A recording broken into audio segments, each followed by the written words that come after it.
a book that he's going to have to retitle, right? Called 5 Rings, the Super Bowl History of the New England Patriots so far. He's here to provide an all-access pass to the Patriots' years of unparalleled greatness from 2001 to present. From his unique perspective of an observant, obsessive, utterly dedicated fan. Jerry writes daily for Barstool Sports, and he co-hosts their NFL podcast, Laces Out. He's the former co-host of WEEI Sports Radio's Dale and Hawley with Thornton, and NBC Sports Boston's Patriots pregame show. So all 50 of us, let's give a big round of applause to Jerry. Thank you, Rob. Thank you very much.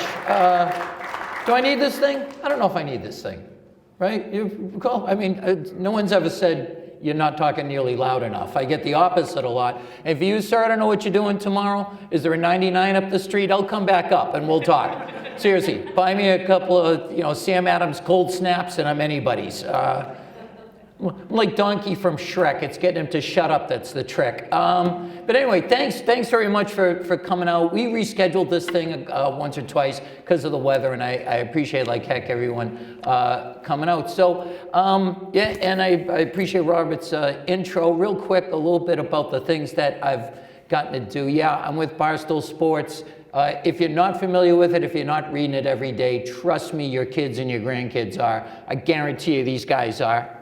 Right, guy with the sicko hat. Okay, sure, there you go. But it's it's a privilege to write for them. It's a privilege to have a Patriots press pass and get to go down to the stadium and talk to Belichick himself and ask him questions. Prior to that, I was with WEEI for a couple of years, and that was a great job. I had a better opportunity at Barstool, so I pursued that. Left on the best possible terms. The EEI job was great in that I got to interview Belichick every Monday during the season. I got to talk to newsmakers. I had a podcast on there that I really liked where I talked to, among other people, athletes. I've been doing stand-up comedy for like 25 years. Don't let the fact that you've never heard of me dissuade you from that. Yes, I work on the South Shore a lot. Not like I turned down the Vegas Strip so I could be at the Tewksbury Library tonight, but yeah, so I'd have other comics on. I had reality TV stars on there. I had on the amazing Kreskin, who's been in show business for 65 years, who was on The Tonight Show before Carson was on The Tonight Show. He came on my goofy little show. And I also had book authors. There's a table full of books in the back there. I had several of those writers come on my podcast. And anyway, anytime someone had written a book and I'd have them in, the first question I'd always ask right off the bat, why? What did you write this for? I mean, nobody writes a book for the prestige and the glamour and wheelbarrows filled with money. I mean, that's my reality. That's how I am. I know you write a book and men want to be you and women want to be with you, and that's just how it is. But no, the reason I will ask and answer that question, the reason I've written these 2 books, I've written 5 Rings. Prior to that, I wrote a book called From Darkness to Dynasty about the first 40 years of the Patriots, was really simple. I always wanted to read these books. And the universe was taking its sweet time getting around to it, so I said, to hell with it, I will jump on the grenade and I will tell these stories, because I think what we've witnessed with the Patriots, really from their inception, especially in the last 19, 20 years, it's not just unprecedented in all of sports, it's really unprecedented in pop culture. The turnaround that this organization has done right before our eyes it's damn near impossible what they've pulled off. The Patriots of today, for the 21st century, let's call it, football hasn't just been the most popular sport. It's been the most popular thing in America. In a world where everything becomes fractured, where we've got all new ways to entertain ourselves, you got 500 cable channels, you got 10 streaming channels, you've got Spotify playlists, you can listen to any music you want, people have apps and video games or whatever. The only show on TV that gets more viewers every year than it did the year before is pro football. During that time, the Patriots have been front and center. They have been the ones driving the engine. They have been the greatest team on the field by far. They have been the most interesting team off the field, good and bad. Well, the first book wasn't about those Patriots. It was about the Patriots we grew up on, where they were laughing stocks, where they weren't just irrelevant. They weren't just bad, they were irrelevant. The worst thing you can be in American culture is nobody cares about you. Now, a lot of it's autobiographical in terms of, you know, when I was a kid, you remember, I mean, just by way of example, remember the Sears catalog? I know that's becoming like a relic of the past. You're only going to see that at the Smithsonian real soon. But when I was a kid, that Christmas catalog, the Wish Book, it was the greatest thing that would come in the mail every year. And you would go through it, and I would like just memorize every page and every toy I wanted. It was this thick of pages that were nothing but NFL gear. Like if you were a real nerd for this stuff, you could just wear all sorts of clothes. You could have, you know, pajamas of your favorite team and sweatshirts and replica helmets. You could do your whole bedroom in a team, right? Just pennants and bedspreads and wastebaskets or whatever. And at the bottom of all of them, in little Aggie type, it would say, not available in the following team. Patriots. Right, like they had factories where they're just going, why are we going to bother? Like, who's gonna buy this nerd from Weymouth? By the way, I'm from Weymouth. Anybody else? Oh, okay, so there you go. So for the rest of you, when you talk to me and this guy, talk slow, because we're Weymouth people. We're not nearly as bright as they are in Tewksbury. But anyway, so I'm the youngest of 5, and my older brothers pretty much raised me to be a Patriots fan back during a time where really nobody cared that much about them, right? Where, you know, the Red Sox were always front and center. When I was a little kid, the Bruins had Bobby Orr, and, you know, if there's a skating rink in your town, it's because the Bruins picked up Bobby Orr.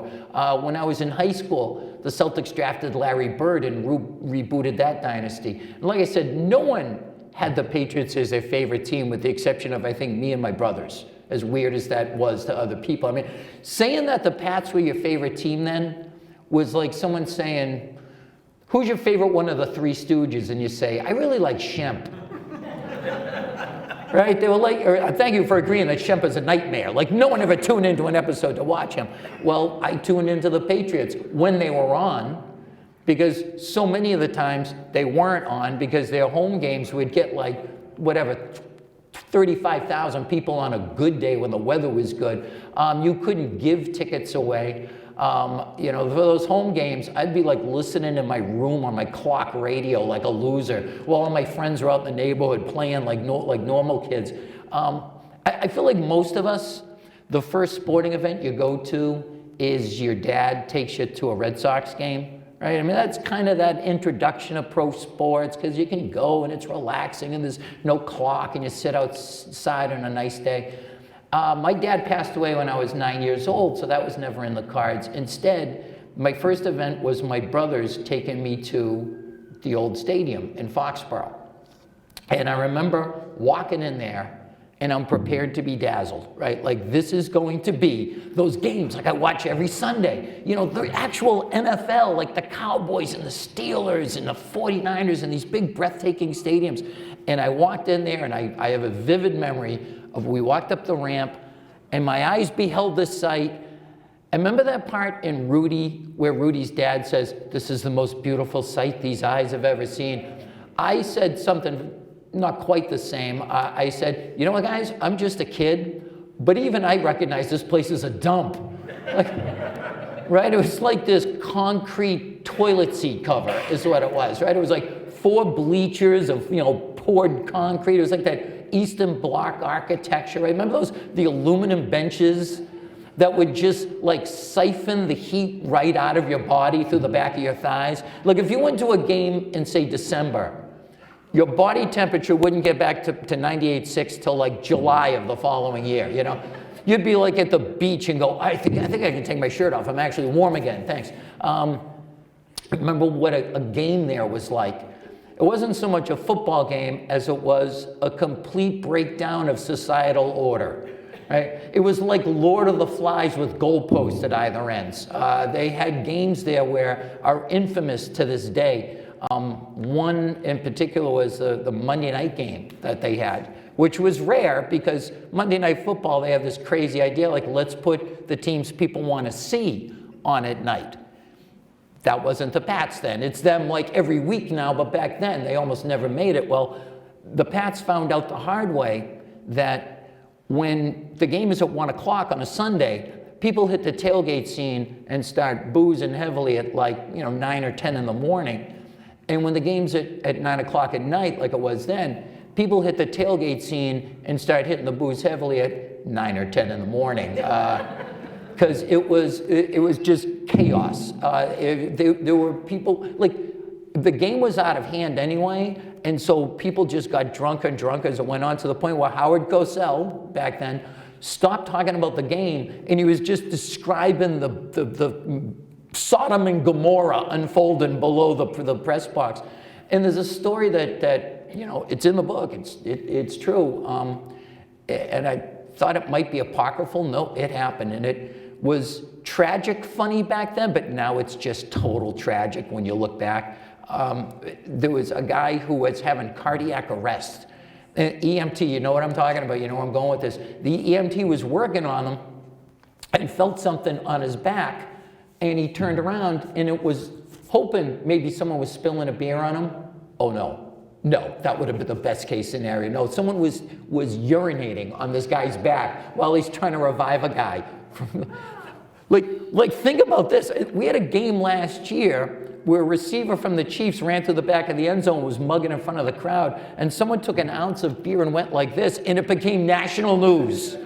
Okay, again, try to think about and just to tell you how the world has changed in this way too. When they first opened this stadium, do you remember what it was called? Schaefer Stadium. Now back then, nobody did what we call selling the naming rights to a stadium. I mean, it's the most common thing in the world now. It's the only way to get them built. I think Gillette paid $30 million to have it named after them. Well, back then, when you built a stadium, it was a civic building. You gave it this high-minded, idealistic name, like Soldier Field in Chicago, Veterans Stadium in Philadelphia, War Memorial Coliseum. They not only sold the naming rights, again, no one did that, they sold it to a beer company, but not just any beer. I can assure you that Schaefer was the worst swill that has ever been brewed and put into cans, right? Yeah, do you remember what their slogan was, their jingle? Yeah. Schaefer is the one beer to have when you're having more than one. Take a look at that through 2019 sensibilities for one hot second. Try putting that past Mothers Against Drunk Driving. I'll tell you, this stuff tastes like toilet water, but if you drink enough of it, honey, you're not going to notice a difference. Drink up, kid. Famously, when they first built the place, they opened it for a preseason game. Half the people never made it to the game because no one had figured out the traffic patterns. Those that did were treated to the plumbing not working.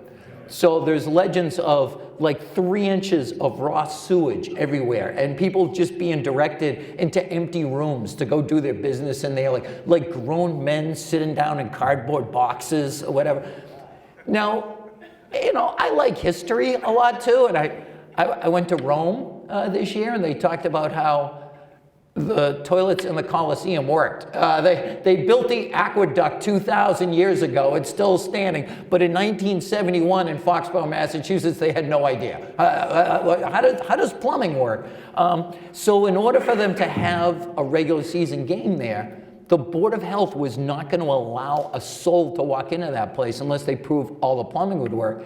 So they had this moment, it's legend in Patriots history, where they got every available person they could. So that was front office people, scouts, women who worked in the office, whatever, like sports writers, and they all manned a bathroom, and someone blasted an air horn, and all at once they had to run into every stall and should turn on every single toilet to make sure that it worked. And that's a thing that went down in lore as the royal flush.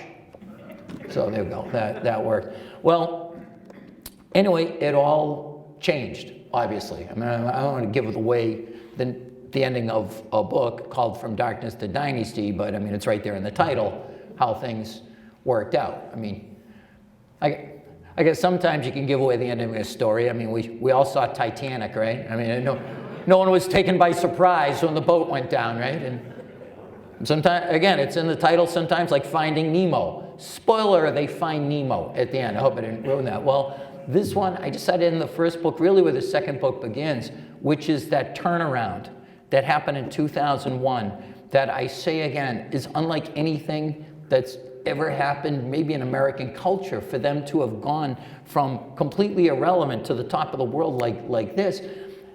Because, you know, I think we look back on that 2001 championship and think that it just kind of, well, that was a really good team, and that's when they arrived, and, you know, it just was kind of faded. No, so many things had to fall exactly into place just the way they did, or they never would have won that thing, okay? So they go 11-5 that year. That earns them a week off in the playoffs, and they host the snowball game against Oakland, which I'll talk about more in a minute. Well, for them to go 11-5 required certain things, small things, big things, monumental historical things, all had to fall exactly into place. My favorite small thing that happened, they had an overtime game against Buffalo, and David Patton, the receiver, catches a ball, he gets hit, he's knocked unconscious, fumbles, Buffalo recovered. Well, by rule, the officials have to, you know, check the replay, and they spot that while he was laying there, his head was out of bounds and his ankle was touching the ball. So by rule, dead ball, the Patriots retain possession, they go down and kick a game-winning field goal. A big thing that happened, the quarterback at that time, of course, was Drew Bledsoe, the highest paid player in NFL history to that point. Early in the season, he goes rolling out for a pass in a game against the Jets. They're chasing him. He runs out of bounds. He gets hit by Mo Lewis. Clean hit, very clean hit, which not only changed the course of history forever, it almost killed Bledsoe. Yeah, there was a, I guess, heart surgeon, is that thoracic surgeon, is that the word, a cardiac surgeon, whatever, from Mass General, said that he was watching the game at home with his wife, and he was on call. And he saw Bledsoe get hit, and he said, watch, my pager's gonna go off. I'm gonna probably have to do surgery on this guy. And he did. And he was 45 minutes away from bleeding out. He was bleeding internally. It sounds so horrible to think about it now. And he actually went back on the field. Talk about just how tough this guy was. And nobody knew that there was anything wrong with him. You can't obviously tell from looking at a guy if he has internal bleeding until he started talking nonsense. And he seemed confused. And they just said, we gotta get this guy out of here. And so they brought in a guy who I haven't mentioned yet, but he sort of factors into this story, a gentleman by the name of Tom Brady, who, and just as an aside here, I've given this some thought, and I think it's possible that I like Tom Brady more than I should. Like, I'm not sure it's entirely healthy at this point. This is a true story that I'm going to clean up for the Tewksbury Library audience. I've said this in stand-up, and I tell it exactly the way it happened, but it's 100% true. This is just the PG version of it. During the playoffs last year, the Red Sox are playing the Astros, and my brother calls me and goes, okay, here's the deal. You could be Bledsoe. You could be Tom Brady sleeping with Giselle, or you can be Justin Verlander from the Astros sleeping with Kate Upton, the other supermodel. Who would you rather be? And I said, out of those choices you gave me, I think I most want to be Giselle.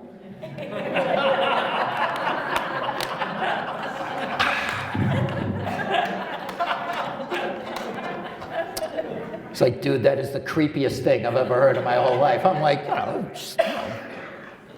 I'm not going to dress up like her and wear a wig. I'm not a weirdo, okay? No, I'm sorry. That actually happened. But anyway, so Brady comes in at that point.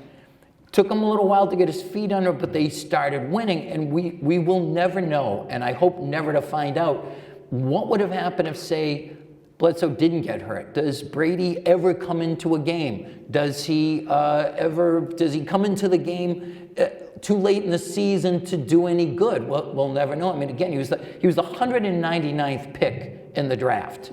He fought for playing time when he was at Michigan. At one point, he was below the coach's son on the depth chart. That's how little respect this guy had. He was the 7th quarterback taken in the draft, and like him, I can name all 6 of the quarterbacks taken ahead of him.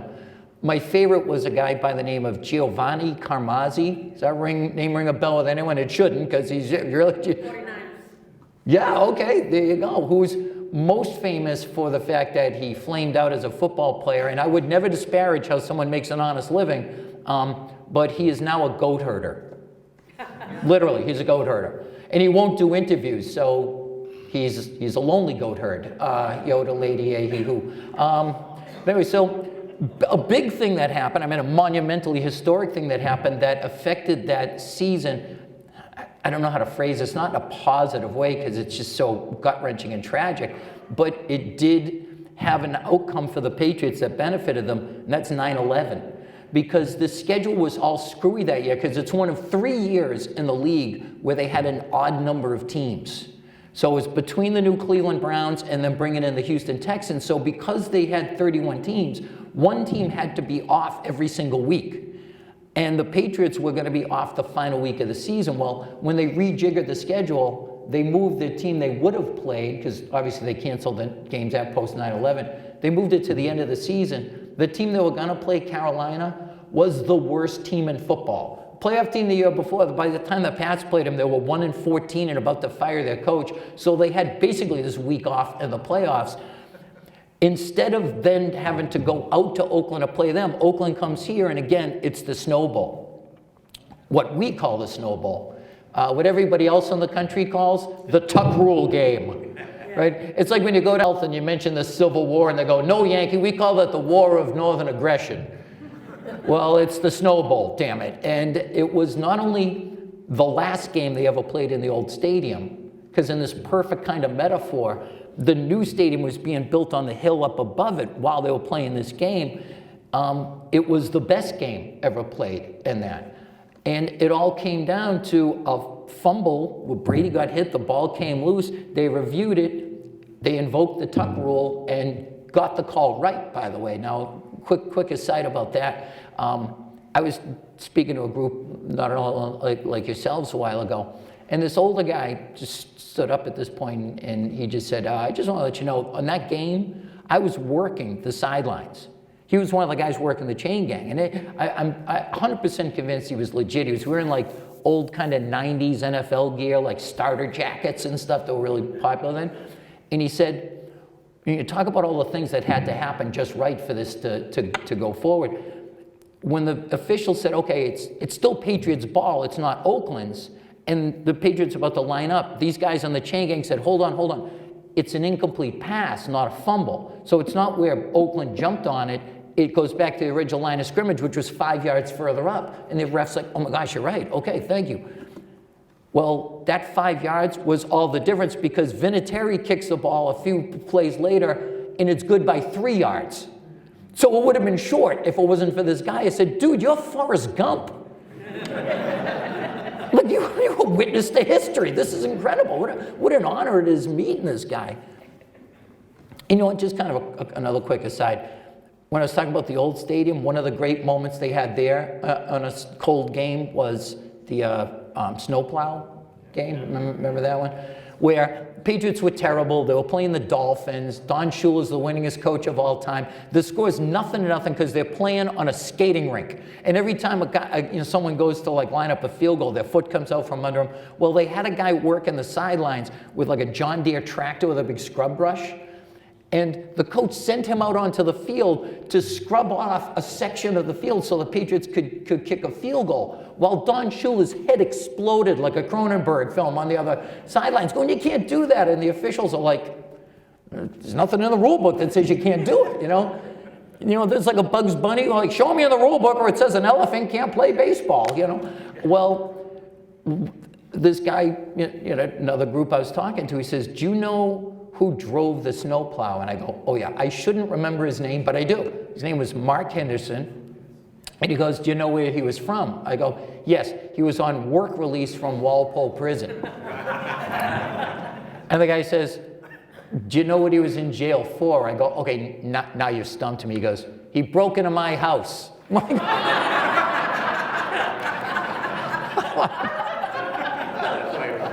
What a brush with greatness. Wow, holy cow. But and just to tell you how much things have changed, like that was considered a great moment in Patriots history. They won a game 3-0. I think they won 5-6 games that whole season. But that snowplow is hanging from the ceiling of the Patriots Museum down next to the stadium. You know, like it's the Wright brothers plane at the Smithsonian. You know, like, wow, look at this great. And a weird aside about that, just to tell you how cheap they were then, the thing was brought from home by their general manager, Buckle Kilroy. He brought it to the stadium in case they needed it. Right, because like, God forbid they send an intern down to Sears with, you know, $150 for a snowplow or whatever. No, this guy had to, you know, let's save the money and bring one from home. So anyway, we know like how, you know, this works out. They win that game in the snow against Oakland. They go on to play one of the great teams of the era, and you know, a team that won the Super Bowl 2 years earlier, the Rams. Now, just to talk about how the Patriots have been during this era, during this whole 5 rings, now 6 rings era. Remember how bad the Super Bowl used to be? Like year in and year out, it was the worst sporting event of the year. Like you'd get all set for it, you'd be all excited, you'd have your party, and you get there and by the third quarter, you know, the Bills would be getting blown out by 4 touchdowns, they're packing it in, they've got the bus already revved up, ready to go home. Well, the Patriots have now been in 6 of these. I'm sorry, they've been in 9 of these. They've won 6.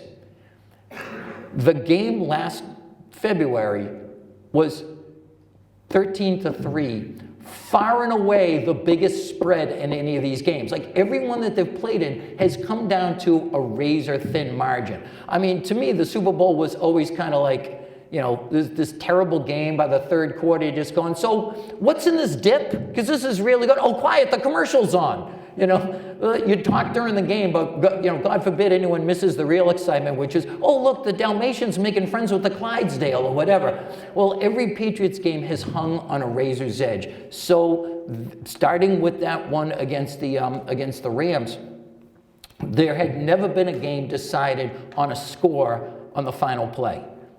Patriots do that. 2 years later, they get back in the playoffs, and now they're playing Carolina. It ends on another Adam Vinatieri field goal on the final play as time expires. The next year, they're playing the Eagles. It comes down to a play at the end. Like it was a 1-score game right up until the end, until an interception by Rodney Harrison. You go forward to the Super Bowl against the Giants. I forget how that one turned out. Anybody? No, I know. I call it the Super Bowl that shall not speak its name. But that comes down to a catch by a guy who never caught another ball in his life. He had 7 career catches, a guy named David Tyree, that if every one of us went out onto that green with a football and we just spent the next week trying to duplicate that catch, not one of us could. And he caught it over Rodney Harrison, one of the great safeties of his era. How? I don't know. It was just some form of torture. Well, a couple of years later, they get back in again, facing the Giants, the Super Bowl that shall not speak its name, Part 2. The worst sequel since World War II, as far as I'm concerned. And that one comes down to, again, a great catch by a guy named Mario Manningham that he had no business catching up the sidelines. So now you fast forward a few years, now they're playing the Seahawks in the Super Bowl. Now, if you remember that one, Patriots had taken a lead, a 4-point lead late in that game. Looks like they've got this thing in the bag, but if you've lived through enough of these, you weren't ready to convince yourself that was the case until they throw a ball up, and it's caught by a guy named Jermaine Kearse, who took the ball, hit him in the chest, off his shoulder pad. He hit it with his hand. It went off his knee. It went in one ear, came out the other, went into 2 nostrils. He spat it out, flipped over, and he caught the thing. And almost ran it into the end zone until one guy who kept his wits about him, who didn't start the game and barely saw the field until the third quarter, an undrafted rookie by the name of Malcolm Butler came and had the wherewithal to knock him out of bounds. And by the way, a quick note about that catch. I will never forget my brother, who raised me to be a Patriots fan, turned to me and said, "God hates us!" I go, he does. Now that catch that Kearse made happened in the same stadium the same end of the same stadium where the David Tyree catch happened. And had they won that game, I'm not sure I would have survived that. So I think I would have just said, you know what, look, maybe death is a good option here for me. But instead, again, arguably the greatest single play in NFL history, arguably the one that took one team that hadn't been part of a dynasty for about 10 years and a team that was about to become a dynasty in the Seahawks because they were the defending champs, and turned that game on its ear, again, when Butler stepped in and made that interception. And people love to talk about that like it was a bad decision by the Seahawks or that I was lucky or whatever. The Patriots worked on that very play in practice that week with that same guy. Now, nobody in the entire league had thrown an interception on the 1-yard line before the entire year. In something like 112 attempts, no one ever threw an interception. The Patriots started working on that play, on that defense, as soon as the previous year ended, and never lined up in that formation all season long until the season was on the line. It's just a matter of how much they've been doing things better than everybody else. So now you go to the next Super Bowl, and this is the one against Atlanta, where, all right, I don't know if you had the same experience as me. Raise your hand if anyone thought when the Pats were down by 25 that they were going to win that thing. Did you just raise your hand? Liar! Get out of here, liar! No, I don't. I once in a while I meet someone who actually believes, but me, no. Tell me you didn't have a lick of fun. Like honest to God, I remember it, every minute of it, how they were down by, it was 18 points, and I checked WebMD and confirmed that I was having what they call stroke-like symptoms. Brady throws an interception, returned for a touchdown, and I'm like, yep, okay, pupils dilated, good, yep, short of breath, sweating, numbness in my shoulder, absolutely, I'm dying. They start to come back a little bit. They score a touchdown. They need the 2-point conversion. They get it. I might have allowed myself a fist pump, but really at that point there was a shaft of light, and all my relatives were waving to me to come. I was ready to go. They tie it up. It goes to overtime around the coin flip. Yep, I'm ready for the sweet release of death right there. And they punch it in for the touchdown. Now again, no Super Bowl had ever gone to overtime before. This one does, and they win it. Fast forward to the game against the Eagles. All right, okay. You know, their quarterback catches a pass. Our quarterback can't catch a pass. Moving right along. To last year's. And I mean, again, like this is the 8th most prolific offense in NFL history the Rams rolled out there. They scored the 8th most points, 8th most yards of any team in any season in NFL history. The Patriots hold them to 3 points. Like how they did it, I have no idea. I mean, they had, again, play after play that it all came down to one play or whatever. Jason McCourty, a guy who was on a team that went 0-16 the year before, signs with the Patriots to play against his twin brother, comes from the back end of a field and races up and goes underneath the goalpost to swat a ball away from Brandon Cooks, whom we had traded to the Rams in the offseason to break up what would have probably won them the game. And it turned out that earlier in the game, they'd seen that same pattern, that same formation. They just didn't see that Cooks had gotten open. So on the sidelines, they just said, all right, tell you what, if that happens again, you, McCourty, race to the back of the end zone and break it up. And that's exactly what happened. You know, prior to that, I mean, they had to win an overtime playoff game. Now, let me just talk a little bit about what the world's reaction has been during all of these times, because the league has pretty much taken the Patriots' success and done two things with it. Said they've cheated, or the rules need to be changed to stop them. They've done it time and time and time again. I'll take it in reverse order. The rules need to be changed to stop them. They stopped Peyton Manning's Colts in a game, completely shut them down back in 2003. So the league changed the way the Colts went to the league and asked them to, change the way that you can play defense so that you can't get physical with their receivers anymore, like essentially just trying to turn this into powder puff football and try to succeed, but you saw what the Patriots have been able to do throughout this. In 2014, they beat the Ravens in a playoff game where they used trick formations. They were down by 14 points twice in the game. Legal formations that they had checked with the officials ahead of time. They checked with the league. They told the officials that they were going to do. They got the okay. They run it in a game. The Ravens have no idea what to do. They didn't know who to cover, who not to cover.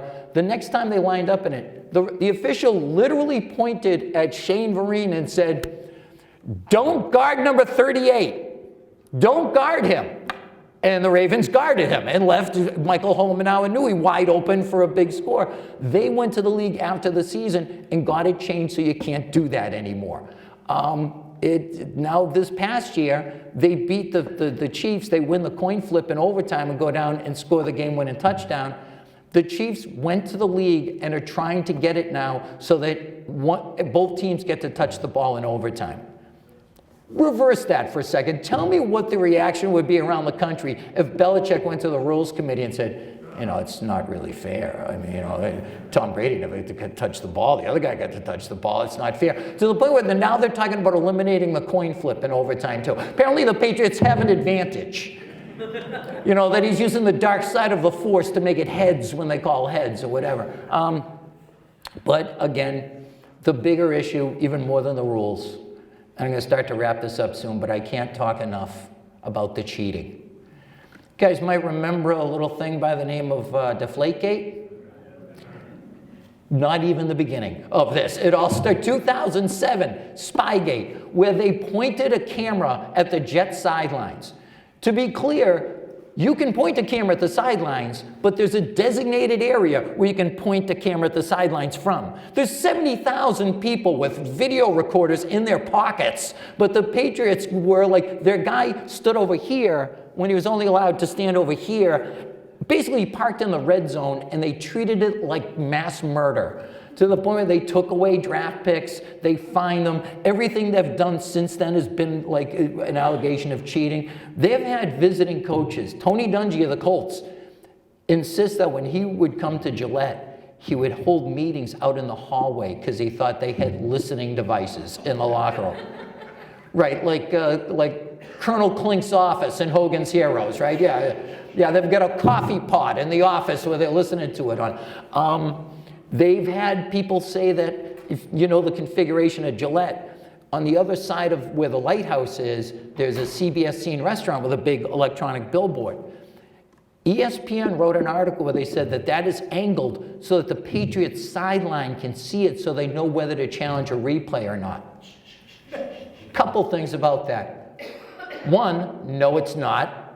Like you can stand there and just go, nope, can't see it. Second of all, how is it more helpful to have this thing a mile and a half away as opposed to the guy who's up in the booth with a TV right in front of him, Like what do? Do you put when you're watching Netflix on your Kindle, do you go put it in the backyard and go stand in your front yard to watch it, you dopes?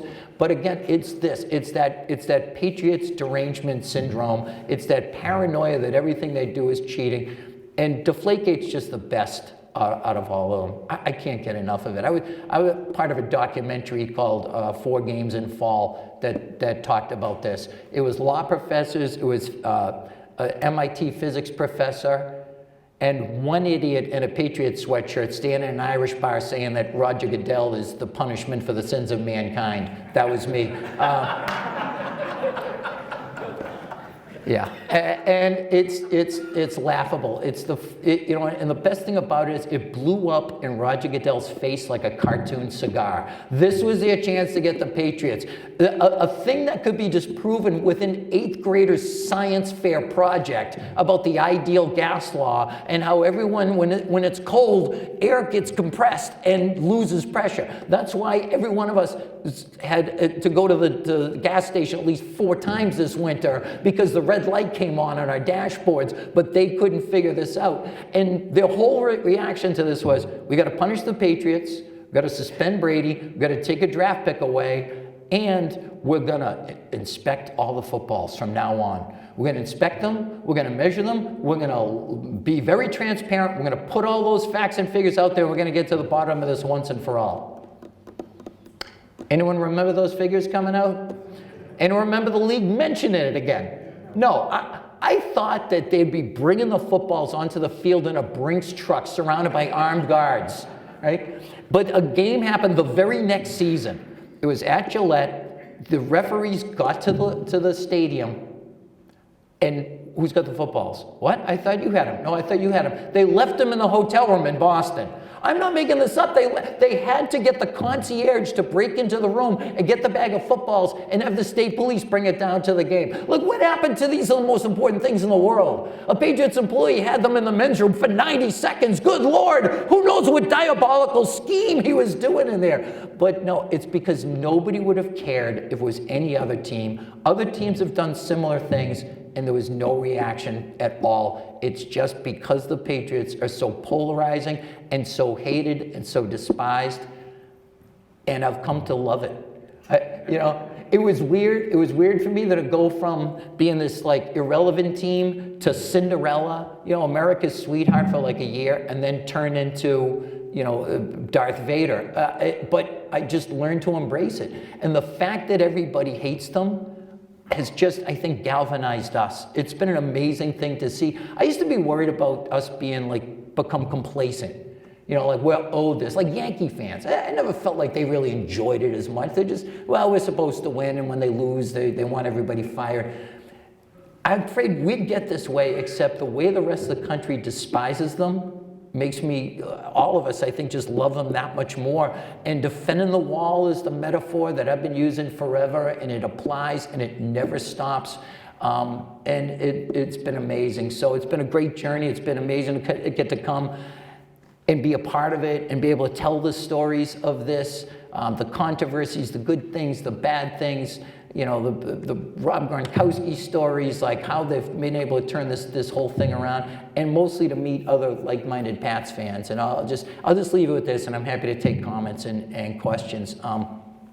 When I first got a copy of the book, and got to interview Belichick, and I had a hard copy of it, and I'm like, my wife says, you should bring him one. You should give him one. I'm like, okay, but what if he doesn't want it? What if it's awkward or whatever? And she's like, no, go ahead, just try it. So he came in from practice. It was training camp. And I don't know if you've heard this about him, but he has a bit of a reputation of being a little bit on the cranky side sometimes, right? And it can be a little bit of a gloomy Gus. And he came in from practice this day, and I don't know what was up, but he was a little persnickety. And when we're done with the interview, and he's given us a lot of monosyllabic stuff, and that's fine, but I handed him a copy of the book. I said, before you go, look, I wrote this. You're in it. Spoiler, you win the Super Bowl. And his whole demeanor changed. He was like, oh, man, this is great. Congratulations. It's a great accomplishment. Good for you. So I'll take it with my compliments. And he left the room, and he came back a full minute later, and he said, Jerry, can I bother you to sign this for me? Like, I'm like a little kid meeting mall Santa, like I'm crying and stuff. I didn't know what to do. And he said, I got to run off to a press conference. Just sign it and then bring it back next week. And you do that? I go, sure, okay, good. And it's a good thing because my hand was shaking like this. So I wrote, Coach Belichick, thank you for saving my football team, Jerry. So somewhere he's got that. In his library, his book collection, it's probably like the Library of Alexandria. There's my little tome about the toilets not working and drunks and whatever, and I'm proud to say it. So anyway, I've been blathering on here for far too long. I'd rather hear from you guys. I'm Jerry Thornton. Thanks very much for your time and your attention. You guys are a lot of fun. Appreciate it.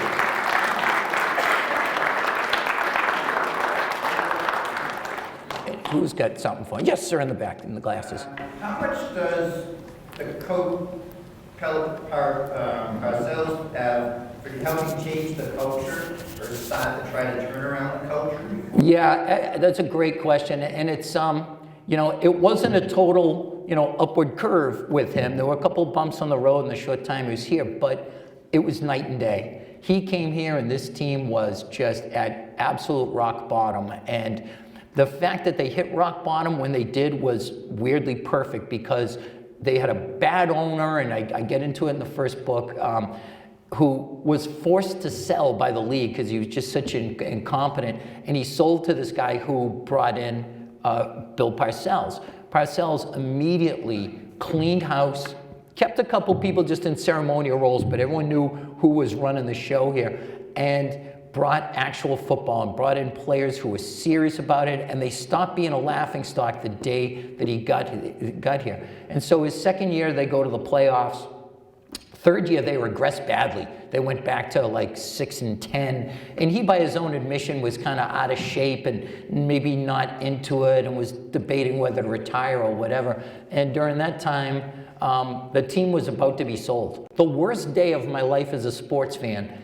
The Adam Schefter of the Iron Age, Will McDonough, went on national radio. I was listening to it on my old crappy day job, and he said, "It's done. The Patriots are leaving." The guy who had hired Parcells was from the Anheuser-Busch family. He's moving the team to St. Louis today. And that day, it was bought by an obscure cardboard box manufacturer who owned the stadium, a guy by the name of Robert Kraft, and he saved everything. And the reason we have football in New England is strictly because of him. Because if they had moved to St. Louis, we would never get in pro football back. I have two sons, and the thought of us being the regional team of the New York Giants and me raising them with Eli Manning jerseys on just chills my blood. The thought of my loving children wearing the shirt of that thumb-headed goober, that slack-jawed moron that I can't stand. The runt of the Manning litter, he would have been their hero. No thanks. But yeah, but Parcells, and there's a movement afoot to put him in the Patriots Hall of Fame. They could do it tomorrow if they want. It's their Hall of Fame. They could do whatever. But I think more than anything, he brought respectability, and he brought in Bill Belichick, who made a connection with Kraft, and thank God that they did, or otherwise this team was gone for good. Yes, sir. In the back. How close did Kraft come to move the team to Pat?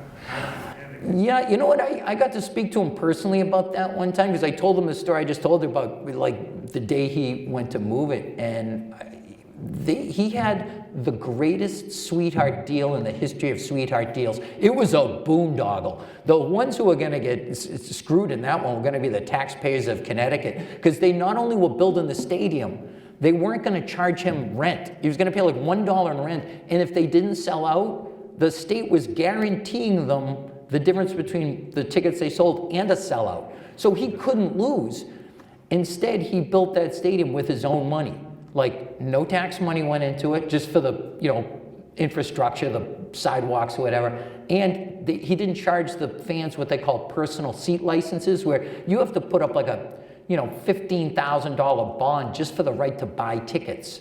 And it all just goes to these billionaires. He did it himself, and it's to his undying credit. And I laugh when people criticize him, even though recent weeks, maybe there's something maybe you could nitpick a little bit with a couple of his choices, but for the most part, there's a reason he's a giant in the industry, Sir, in the back. Yeah, Jerry, you mentioned Bledsoe. Yeah. Back when they won the first championship, I believe, Brady came in after Bledsoe went down with the injury. Yes. Brady hurt his ankle, and Bledsoe came in the Pittsburgh game. Yeah. And won them that game. Yes.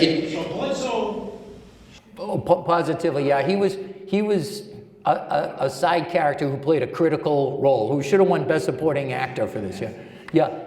And interesting about that too, he comes into the game. Now, he hadn't played since September, and on his first set of downs, he rolls out and gets hit in exactly the same way that the play that knocked him out. He was on the sidelines, took a blow, and you're going, what are you doing? Get down. He took the hit, and he came running back onto the field like, yeah, okay, now we're playing football. It's like our lives flashed in front of us for a while, but he threw the only offensive touchdown of the game that the Patriots had, because their other scores were all on special teams. So, yeah. And one of my favorite moments from him, too, that season was when they're at their final drive against the Rams, and John Madden's up there going, well, if it's up to me, I'd just take a knee, I'd play for overtime. I'll think they're stupid, I'll think they're dumb what they're doing. And the coaches pulled Brady aside and they said, don't do anything dumb, okay? We're gonna play close to the chest here, no mistakes, close to the chest, all right. And Bledsoe pulled him aside and he said, F it, just get out there and sling it. And he did. And so that's to his undying credit. Yeah, he should never pay for a steak in this town, as far as I'm concerned. Yes, sir. What's going on with Goodell and Basul credentials at the Super Oh, it's the greatest thing. Goodell, if that moron didn't exist, I'd have to invent him. Honest to God. Like, I mean, I know that looking in his eye is like staring into Satan's butt, but nevertheless, 3 years ago, you know, the Patriots go to the Super Bowl, and, you know, Barstool, when I was not with them, a couple of the guys actually got arrested at NFL headquarters, protested on behalf of Brady. God bless them.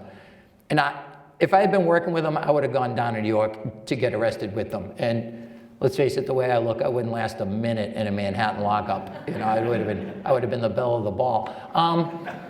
But so we go to the Super Bowl, and the NFL refuses to allow us on press row to any of the media events. NBC Sports called it the biggest story of Super Bowl week. So we go back again, last year, same thing. This year, the guy who runs the site, Dave Portnoy, my friend, he went into media day with a fake pass and a ridiculous mustache and a hat that said, "I heart Goodell." Finally got caught, you know, got caught and got escorted out. So he buys a ticket to the game, and on video, on Twitter, in front of the whole world, he got removed from the game by security. It's like, if Goodell, if Ginger Satan had a brain in his head, he would sit there and go, you know what, I'm just giving publicity to these guys. Maybe I ought to just leave well enough alone, but he can't. And the more he does, the more fun it is. So you can't buy publicity like that. So that's kind of what we're about, and it's what, you know, we're very respected among other media people. I mean, I have a good rapport with all the beat writers or whatever, but we're still these outlaws, you know, that operate on the fringe, and the NFL is too afraid to let us come and ask questions at a press conference. It's hilarious. Yeah. Yes, ma'am. Did you ever think of going back to EEI, like the fill-ins? Because we used to have like obscure movie quotes and TV quotes. That was like my favorite part. I go like, I got that one. Oh. You know, I so miss you like live. Oh, bless your heart. I appreciate that. And I left on the best possible terms with them. I said, I'm leaving only for this reason, and they understood. And I did a lot of fill-in work for them. And then it just stopped. And I don't know what precipitated it, other than it might have been when one of their hosts said something nasty about Tom Brady's 5-year-old daughter. I wrote something critical about that, and my phone hasn't rung since. And it's like, wait a minute, because I always heard, oh, sports radio, it's all about fighting, controversies. This is what it's about. It's about guys yelling at each other. So you don't want to have this discussion with me. You just shut me out. Like, I'm fine, but yeah, like, I didn't realize that somehow was like, now you develop thin skin. Like, I can't criticize a guy for tooling on a preschooler. And then I also wrote, John Tomasi writes for EEI and is on the air a lot. And I commemorated the 10th anniversary of him writing a fake report of the Spygate, where he said they had the tape of the Rams walkthrough practice. Well, look, I worked with them, I was friendly with them, but I can't not talk about this, you know what I mean? And my audience are Patriots fans, and they're still furious to this day, and well, they should, because you go around the country and you ask anyone, what's Spygate? They go, oh, the Patriots had practices of the Super Bowl team. No, that's not what it was. It was stupid pointing the camera at the Jets, for crying out loud. But it's all started because of this guy. Those are the 2 times I've criticized the station, and I guess I'm total persona non grata. But that's right. I've been on with Toucher and Rich a few times, and you know I'll make friends with anybody. So thanks. Yes. I'm still a little grouchy about that call on Chicopee there, the mistake. Oh. 1976. Okay, that was the Patriots team that I really fell in love with, and they went from 3-11 the year before to 11-3 that year. They played a great Raiders team and had them beat. And it's one of many terrible calls in that game. That's the one we remember. But there was so many. There was one where Russ Francis, a ball hit him in the chest on 3rd down, and they had like someone had their arms around him, and the referee was right there. There was no call. There were Patriots players who were convinced that that it was a bag job, because they wanted the Raiders to stay in Oakland, and they wanted a new stadium built for them. They didn't want them to move to LA, and they thought, well, if they win. I will say this about that game and that call in particular. That's what made me what I am today. Like, if I was Bruce Wayne, that would have been my parents being killed in an alley. Like, that's turned me into the dark, brooding, sinister vigilante of the night that you see standing before you. So, and I still haven't gotten over it. And so as far as the Tuck rule, when Raider fans complain about it, I go, it was the right call. I wish it was the wrong call because you still owe us one. You know, I want that karmic retribution to work out there. See, again, another movie reference. I do that a lot. I'm sorry. It's just how I talk. My wife goes crazy. I'm banned in the house from quoting Ron Burgundy anymore. And I violate the rule at least 3 times a day. Yes, sir. One of the all-time low points is when a Patriots cut a player, he went and got drunk with his buddies and the fans, and they called him down to play on the field. Oh, Bob Gladio. His name was Harpo. This is back in the early Nomad days when they were playing, I think it was at BC then. And yeah, he got cut. He goes tailgate and he has a few drinks, whatever, out of the back of his, I don't know, AMC Gremlin, whatever he was driving. And his friend goes, they sit in their seats and the friend goes to get a couple of beers. And while he's sitting there, he hears Bob Gladio report to the sidelines. And he goes down there going, hey, we got a couple of guys holding out on their contracts. Like, not even injured. Typical Patriots of the day, they're holding out on their contracts for their probably $50 a game they were going to make. And they go, suit up, you're in. Now, he's been drinking beers in the parking lot the whole game. But his friend comes back and he's like, yeah, well, I wonder where Bob went. And over the PA system, he hears, opening kickoff tackle on the play by Bob Gladio. He made the opening. So my question is there a number? Is there something lower than that? Sorry, as their moments go? Boy, there's so many. Where does one begin? Irving Fryer factors well in a lot of these. My favorite Irving Fryer story was the time, now he was the #1 overall pick in the draft, and he once crashed his car leaving the stadium at halftime. Like this particular day, 30 minutes was enough. I think I'm going to take a half a personal day and call it and just go. Now, fast forward that a few years to how things have contrasted now. 2014, after they won the playoff game to go to the Super Bowl, Vince Wilfork was involved in an accident on Route 1.